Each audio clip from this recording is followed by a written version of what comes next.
এই পার্টি তার অন্যতম ভূমিকা রেখেছে সেখানে। এবি পার্টি নেতৃবৃন্দদের সাথে ব্যক্তিগতভাবে আমার বা আমরা যারা এই আন্দোলনে ছিলাম আমাদের অনেকেরই একটা পূর্ব পরিচয় ছিল, একটা অনানুষ্ঠানিকভাবে পরিচয় ছিল। যেই কয়েকটা রাজনৈতিক দল, ফ্যাসিবাদ বিরোধী দল আমাদের বিশ্ববিদ্যালয়গুলোর ছাত্র আন্দোলনগুলোতে ভূমিকা রাখতো নানাভাবে, সামনে থেকে পিছন থেকে প্রত্যক্ষ পরোক্ষভাবে, এবি পার্টি তার মধ্যে অন্যতম। বিভিন্ন সময় এবি পার্টির নেতৃবৃন্দ আমাদেরকে সেই সহায়তা দিয়েছেন। আর অনেক বিভিন্ন রাজনৈতিক দলই আমাদের গত 7-8 বছরে আমাদের বিশ্ববিদ্যালয়ে যে ফ্যাসিবাদ বিরোধী ছাত্র আন্দোলন সেখানে ভূমিকা রেখেছে। তো এবি পার্টিকে সেজন্য আজকের এই আয়োজন থেকে ধন্যবাদ জানাচ্ছি। তো আজকে আমাদের পুরো রাজনৈতিক অঙ্গনে যে আলোচনা ধরে আগাচ্ছে রাজনীতি, সংস্কার, নির্বাচন এবং তার সাথে আওয়ামী লীগের বিচার, আমরা মনে করি যে কোনটাই একে অন্যের থেকে বিরোধী নয়, বরং এই তিনটার সমন্বয়ে বাংলাদেশের এই যে পরিবর্তন, গণতান্ত্রিক রূপান্তর সেটি হওয়া সম্ভব।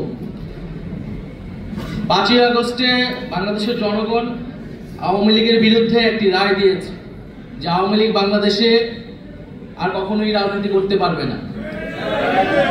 ফলে আমরা যখন বলি জনগণ সিদ্ধান্ত নেবে আওয়ামী লীগের ব্যাপারে, জনগণ সিদ্ধান্ত নিতে পারে দুইটি উপায়, একটি ভোটের মাধ্যমে, একটি রাজপথে তাদের অবস্থান জানান দিয়ে গণ অভ্যুত্থানের মাধ্যমে। একটি যখন গণ অভ্যুত্থান হয়েছে, যে গণ অভ্যুত্থানে মুজিববাদকে, আওয়ামী লীগকে বাংলাদেশের জনগণ অস্বীকার করেছে এবং জনরোষে সেই ফ্যাসিস্ট সরকারের নেতৃবৃন্দকে দেশ থেকে পালাতে হয়েছে। এরপরে আওয়ামী লীগ বাংলাদেশে রাজনীতি করবে কি করবে না এই আলোচনায় আসলে আসতে পারে না।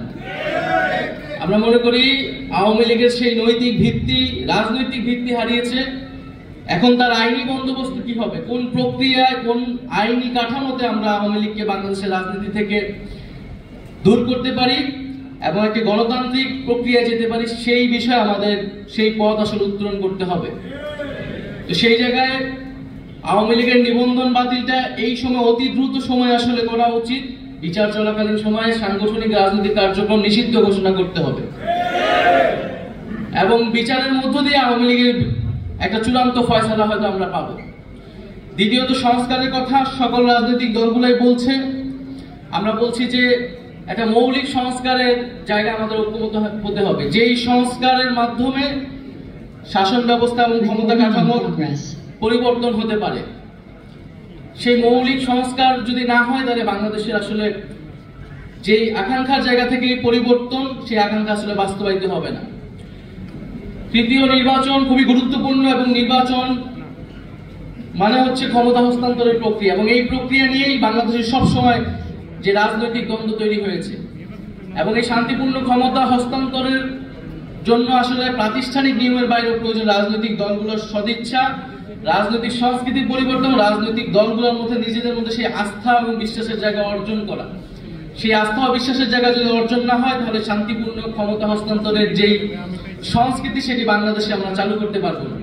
আমরা আশা করব যে এবারে গণ অভ্যুত্থানের মধ্য দিয়ে যে জাতীয় ঐক্যমত এবং জনগণের আকাঙ্ক্ষা তৈরি হয়েছে, সেই আকাঙ্ক্ষার প্রতি সবাই শ্রদ্ধাশীল থেকে আমরা বাংলাদেশে শান্তিপূর্ণভাবে ক্ষমতা হস্তান্তরের একটি সাংবিধানিক প্রক্রিয়া এবং একটি রাজনৈতিক সংস্কৃতি তৈরি করতে পারবো।